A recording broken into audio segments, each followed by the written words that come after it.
Assalamualaikum warahmatullahi wabarakatuh dan salam sejahtera.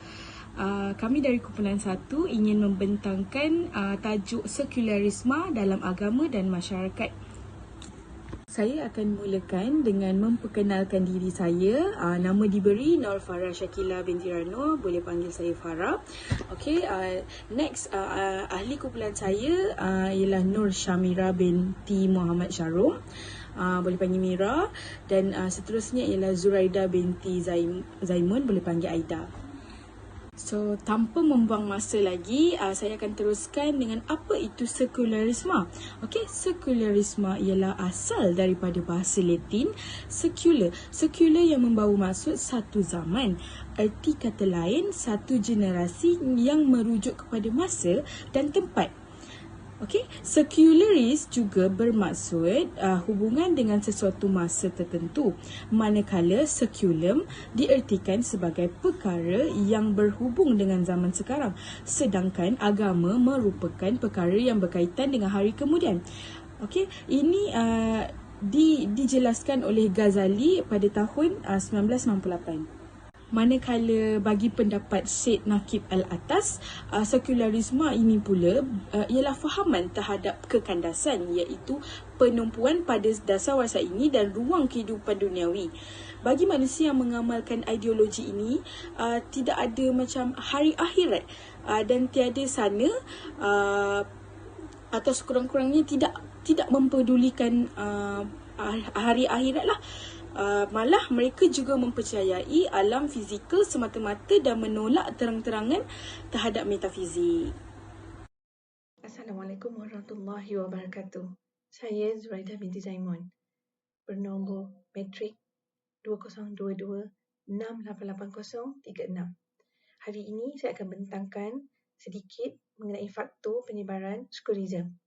Terdapat 3 faktor pengaruh sekularisme, iaitu perkembangan ilmu sains, pengaruh ilmu falsafah moden, dan ketiga, kurangnya ilmu mengenai agama dan sains. Yang pertama, perkembangan ilmu sains. Perkembangan ilmu sains di zaman pembaruan yang berlaku di abad pertengahan merupakan satu faktor tersendiri yang membawa kepada lahirnya sekularisme di dunia barat. Perkembangan ilmu kaji bintang merupakan satu kajian ilmu sains yang menimbulkan banyak krisis di kalangan masyarakat barat. Perkembangan ilmu ini telah melahirkan ramai tokoh berkebolehan dalam masyarakat dan telah mengeluarkan berbagai-bagai teori baru yang telah menimbulkan kontroversi di kalangan gereja. Kerana teori-teori yang baru dikemukakan itu oleh para astronomi adalah bertentangan dengan agama Kristian. Seorang padri dari Pole yang telah menumpukan sepenuh perhatian kepada ilmu astronomi dan meninggalkan terus gereja dan tugasnya yang berhubung dengan agama. Majlis Agama Kristian telah memutuskan bahawa matahari adalah pusat alam ialah mustahil kerana bertentangan dengan ajaran kitab Injil. Manakala para saintis pula sanggup mengenepikan sama sekali ajaran kerana mereka telah menjalankan kajian. Pengaruh ilmu falsafah moden. Pengaruh ilmu falsafah moden adalah satu faktor penting kelahiran sekularisme di masyarakat barat. Telah memberi kesan kepada keseluruhan masyarakat Kristian di dunia barat. Giordano Bruno, seorang pentafsir berbangsa Itali, telah melarikan diri dari kehidupan biara. Asalnya beliau adalah seorang rahib Dominika. Beliau telah menghina ajaran agamanya sendiri. Perkembangan pembaruan pembangunan yang pesat di dunia barat, satu fahaman yang dikenali sebagai fahaman kapitalis. Masyarakat sanggup menyeleweng penggunaan wang harta kekayaan gereja. Masyarakat tidak lagi mempunyai perasaan dan kesedaran untuk memperbaiki keadaan maruah agama mereka sendiri. Bahkan segala tanggungjawab mengenai agama telah dilupakan oleh sebahagian golongan gereja sendiri. Ketiga, kurangnya ilmu mengenai agama dan sains. Faktor ini terjadi kerana berpunca dari kongkongan gereja dan tindakannya menyekat pintu pemikiran dan penemuan sains. Berlakulah pertembungan antara gereja dan sains dan akhirnya tertegaklah fahaman sekularisme yang bererti memisahkan agama Kristian dari negara. Apabila fahaman sekularisme dipindahkan dari negara Barat Timur, golongan ini tidak menyedari suasana di Timur yang berpegang kuat dengan agama Islam. Dalam Islam tidak mungkin tertegaknya agama tanpa negara yang boleh menguatkuasakan undang-undang agama, dan tidak mungkin tertegaknya negara jika tidak ada agama yang diikuti. Allah telah menegaskan dalam Al-Quran bahawa agama yang diredainya hanyalah Islam yang suci. Firman-Nya yang bermaksud, sesungguhnya al-din, agama yang diterima di sisi Allah hanyalah Islam. Surah Al-Imran ayat 19. Assalamualaikum warahmatullahi wabarakatuh. Saya Nur Syamira binti Mat Syahrum yang ber-ID 2022220302 ingin membentangkan mengenai cara-cara mengatasi kefahaman sekularisme. Setiap masalah maupun kesulitan pasti ada jalan penyelesaiannya dan strategi dakwah dalam membendung masalah ini agar tidak menjadi darah dalam daging, terutamanya dalam umat Islam. Terdapat beberapa cara yang akan saya bentangkan sebentar lagi untuk mengatasi masalah ini. Cara pertama yang saya akan bentangkan bagi mengatasi masalah kefahaman sekularisme, yang pertama ialah mengadakan kelas-kelas agama. Para ilmuwan agama hendaklah mengadakan kelas-kelas pengajian agama dan berusaha memberikan gambaran sebenar kepada umat Islam dalam pelbagai cara, seperti penulisan ilmiah, ceramah dan sebagainya, tentang bahayanya sekularisme dalam kehidupan kita supaya kita tidak terjerumus dengan perkara yang bertentangan dengan kehendak Islam. Ia menjadikan satu kewajipan kepada semua untuk mempertahankan agama Islam. Ajaran agama mengandung unsur-unsur yang positif bagi kehidupan di dunia.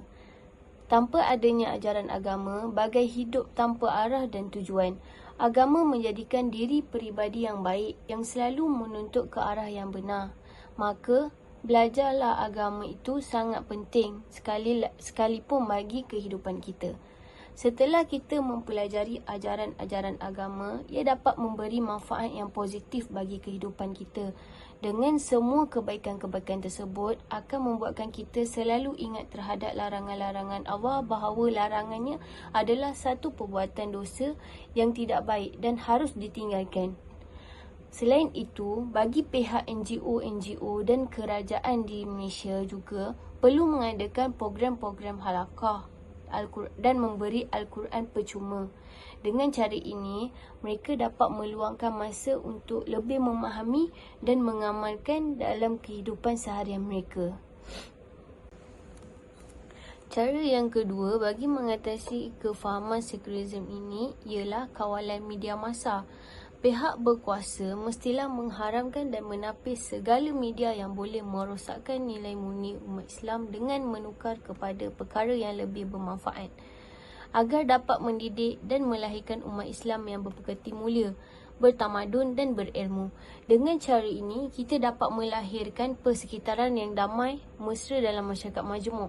Setakat ini terdapat beberapa perundangan dalam Malaysia yang diguna untuk mengawal selia penggunaan bendera Malaysia yang telah digubal oleh Parlimen Malaysia. Suruhanjaya Komunikasi dan Multimedia Malaysia iaitu MCMC juga merupakan agensi kerajaan yang bertanggungjawab dalam memantau dan mengawal selia setiap aktiviti dalam media. MCMC ini adalah badan yang sangat penting, bukan sahaja segi pemantauan saja. Malah, badan ini adalah badan yang bertanggungjawab untuk menguatkuasa setiap undang-undang bertulis berkenaan dengan media sosial. Pada tahun ini, MCMC telah menerima sebanyak 6,725 aduan mengenai penyalahgunaan perkhidmatan komunikasi dan media sosial. Menurut Ketua Pegawai, angka yang dicatatkan menunjukkan ada peningkatan 21% berbanding tahun 2016.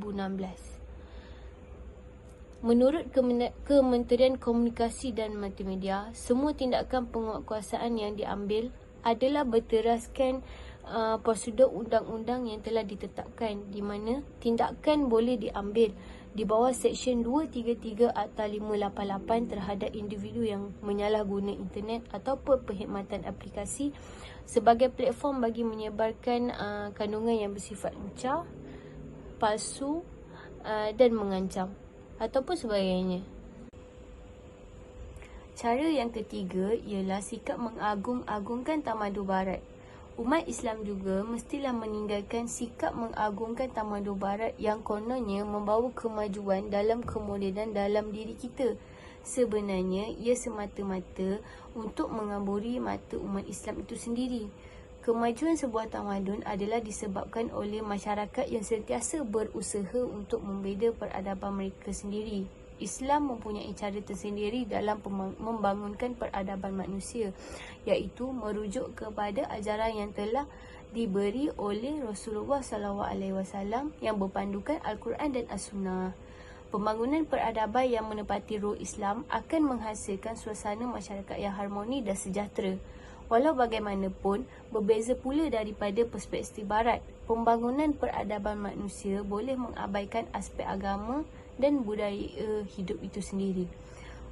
Falsafah sekular yang dibawa oleh tamadun barat telah mengabaikan aspek agama dan budaya yang merupakan penyumbang utama kepada pembangunan peradaban tamadun yang baik.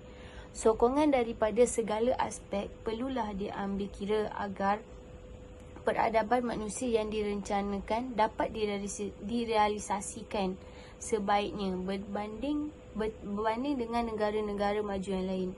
Nilai-nilai baik yang terdapat dalam tamadun barat juga boleh diaplikasikan dalam membina tamadun manusia di negara kita tanpa kita mengetepikan nilai-nilai agama yang digariskan oleh Islam.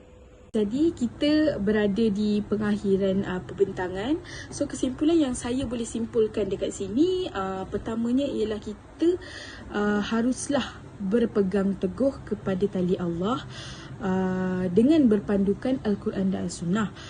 Kita semua tahu yang fahaman sekularisme ini tidak patut diamalkan oleh masyarakat kerana ia membawa kesan yang buruk terhadap masyarakat agama, lebih khususnya. Okey. InsyaAllah kalau kita berpegang teguh kepada Al-Quran dan Sunnah, kita berada di garisan yang benar, kita dapat mengelakkan daripada fahaman sekular dari pelbagai aspek. Seterusnya, umat Islam haruslah menuntut ilmu. Dengan ilmu itu sendiri kita dapat mengelakkan daripada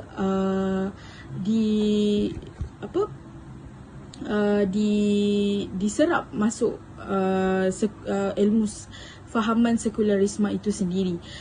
Dengan dalam Islam juga mengajar kita Allah tidak akan mengubah nasib sesuatu kaum, melainkan kaum itu sendiri yang mengubahnya sendiri, melainkan cara mengubahnya dengan ilmu. Dekat situ ilmu juga ilmu sangat penting dalam menyelesaikan segala perkara. Alhamdulillah, terima kasih. Itu saja daripada kumpulan kami. Semua video ini disunting oleh saya sendiri, Nur Farah Shakila binti Rano.